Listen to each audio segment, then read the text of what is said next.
Depois do sistema de jogo 6-0, pelo grau de complexidade, temos o sistema de jogo 4-2, claro, com suas variações. Tirando o que é obrigatório pela regra, não é mais todos os jogadores que fazem tudo, como no 6-0, que todo mundo, quando passa por determinada posição, vira levantador. Nesses outros sistemas de jogo, os jogadores têm funções específicas. Lembra que o primeiro número que aparece no nome do sistema de jogo fala quantos atacantes tem? E o segundo número é quantos levantadores tem? Então, 4-2 significa que temos 4 atacantes e 2 levantadores. Quem define os levantadores e os atacantes não é mais a posição que o jogador está de acordo com o rodízio, mas o professor lá no treino, que vai observar algumas características do atleta e definir a função dele no time. Geralmente, os levantadores têm facilidade em executar o gesto técnico da manchete e do toque com precisão, e também força nos braços e nas mãos.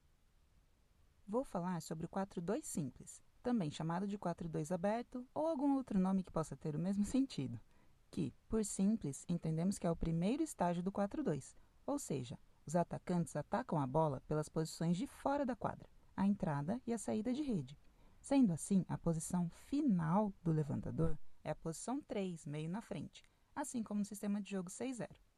A diferença é que, como temos um levantador especialista, é sempre essa pessoa que vai para a posição 3, para fazer o levantamento, geralmente para quem está na 2 ou para quem está na 4. Eu acho que você já viu o vídeo onde eu explico sobre a rotação e as posições na quadra, que são parte da regra, portanto, se você fizer errado, dá um ponto para o adversário.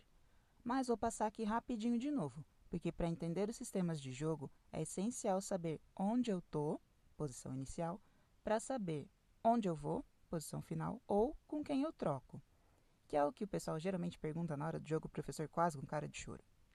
Eu não gosto muito disso de com quem eu troco, porque na verdade você tem que ir para onde você tem que ir, independente do seu companheiro. Pois bem, posição inicial é onde você está no começo do rally. Exemplo, se você acabou de sacar, então você está na posição 1, beleza? Beleza. Vem comigo aqui na imaginação, segue as meninas e já já você entende a posição final. Suponhamos agora que quem está na posição 1 é uma levantadora. Lembra que são duas levantadoras no 4-2? Então, pela regra da rotação, faz muito sentido que uma levantadora fique em diagonal à outra na ordem de saque, porque quando rodar e uma estiver nas passagens do fundo, a outra estará nas passagens da rede e vice-versa, certo? Ah, para quem não se ligou ainda, a posição 4 é chamada de entrada, porque quando roda é a primeira posição da rede, é por onde eu entro na rede.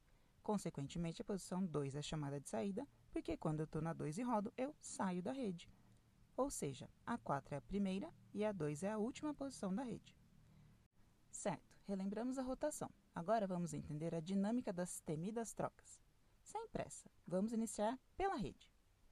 Se no 4-2 simples a posição final da levantadora é a 3, meio na frente, então, quando na ordem de rotação ela está na posição 4 e tem que ir para 3, quem está na 3 vai para 4 e vai atacar naquele rally pela entrada de rede. Acabou o rally. Se o meu time está sacando, eu já posso ficar na posição final. Mas se o adversário é quem fez o ponto e vai sacar, eu volto para a minha posição inicial, aquela do rodízio. E só posso trocar de lugar quando a sacadora soltar a bola para sacar. Vamos supor que o ponto foi mesmo do adversário. Então, a gente arruma o nosso time para fazer a recepção. Geralmente o W, lembra? Sempre escondendo a levantadora. Nesse caso, pertinho da rede, para ela não pegar a primeira bola e respeitando as posições da quadra, que é a posição inicial. E olha que legal, nessa passagem, a atacante da entrada praticamente já está no lugar que ela fica na posição final. É só a levantadora correr para 3 e as duas atacantes da rede já estão posicionadas. Ponto nosso. A partir da posição inicial é que eu vou fazer a rotação de uma posição no sentido horário.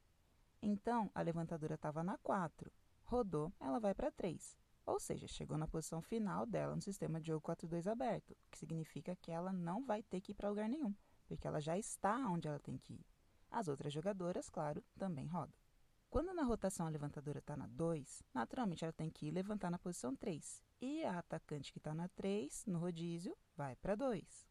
Mais uma rotação. E a outra levantadora já entra na rede, enquanto a que estava na 2 vai para o fundo. E começa tudo de novo, só que agora com quem estava no fundo, na rede. No 4-2 com meio, a posição final da levantadora é a 2. Então, temos uma atacante central, cuja posição final na rede é o meio, posição 3, e uma atacante ponteira, cuja posição final é a entrada, posição 4. Na ordem de saque, o técnico pode deixar tanto a central quanto a ponteira seguindo a levantadora na rotação. Depende da estratégia dele. Se prefere que sempre a ponteira já esteja mais perto da posição final ou a central, porque às vezes simplesmente não dá tempo de trocar de lugar e a atacante ataca da posição que ela está mesmo, principalmente se o sacador adversário não lança a bola para sacar, como um saque por baixo, e se é um saque veloz. Chegamos na variação do 4-2 mais parecida com o que mais se usa no profissional hoje em dia, que é o 4-2 com infiltração. Se conhece algum outro nome, me fala aí. Teve uma época que a gente também chamava de 4-2 cubano, porque as equipes profissionais de Cuba usavam esse sistema que busca ser mais eficiente no ataque, porque tem sempre 3 atacantes na rede, um saída, também chamado de oposto, um meio, também chamado de central, e um ponteiro. Isso porque, apesar de ter 2 levantadores, o levantador que está na rede não se comporta como levantador, e sim como atacante, e quem vai fazer os levantamentos é o levantador que está nas posições do fundo. Lembra da posição final? Aqui nesse sistema fica mais evidente a posição final não só na rede, mas também de jogadores de fundo de quadra, sendo que geralmente os levantadores e opostos vão para o lado direito da quadra. O central da frente para o meio, o ponteiro da frente para o lado esquerdo, atacando pela entrada, o ponteiro do fundo para o meio, região da posição 6, o central do fundo para o lado esquerdo da quadra. Muitas vezes o central do fundo dá lugar ao líbero, até porque muitas pancadas do adversário costumam ser nessa região. No 4-2 com o levantador infiltrando, a gente fala de uma nova posição, que nada tem a ver com a regra. A posição 2,5, que fica entre as posições 2 e 3. Lugarzinho onde o levantador vai entrar para fazer os levantamentos para ponta, meio ou saída. E depois volta para o fundo para defender.